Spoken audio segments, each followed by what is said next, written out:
Party మరొకసారి మాట ఇస్తే తప్పదు అని మరొకసారి నిరూపించింది.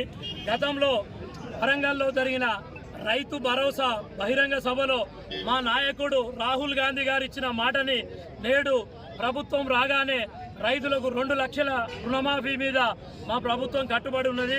రేవంత్ రెడ్డి గారు ముఖ్యమంత్రి కాగానే నెరవేర్స్తా అని చెప్పిండ్రు, నెరవేర్చిండ్రు. ఎప్పుడు కాంగ్రెస్ పార్టీ అనేది రైతుల పక్షపాతి అనేది మరొక్కసారి నిరూపితమైనది.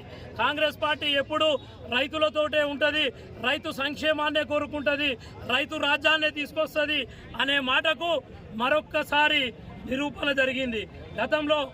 గత ప్రభుత్వాలు రైతు నడ్డు విరిసి రైతును ఏడిపించిన సందర్భాలున్నాయి. కానీ రైతు రాజ్యం వచ్చింది. కాంగ్రెస్ పార్టీ అధికారంలోకి రాగానే రైతు సంక్షేమ ప్రభుత్వం ఈరోజు రాష్ట్రంలో నడుస్తున్నది. మా నాయకుడు రాహుల్ గాంధీ గారు ఒక్క మాట ఇచ్చిండ్రు అంటే కాంగ్రెస్ పార్టీ నుంచి ఏ నాయకుడైనా సరే మా నాయకత్వం ఒక్క మాట ఇచ్చింది అంటే అది ఒక శాసనం లాంటిది, అదొక చట్టం లాంటిది.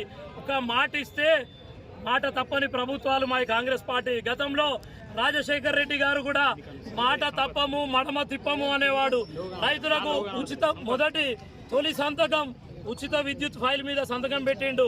అట్లనే మా రేవంత్ అన్న గారు కూడా ఇప్పుడు వాళ్ళు ప్రతిపక్ష పార్టీలు ఎన్ని అవాకులు చెవాకులు వేరినా మేము అంబేద్కర్ దగ్గరుండి రాజీనామా పత్రం పట్టుకొని వస్తామని హరీష్ రావు గారు సవాల్ విసిరినా ఎన్ని సవాళ్ళకైనా మా సమాధానం ఒక్కటే, రైతుకు న్యాయం చేయడమే, ప్రజలకు న్యాయం చేయడమే. ఈరోజు రైతు రుణమాఫీ చేసి రైతు రాజ్యంగా మరొక్కసారి నిరూపించిండు.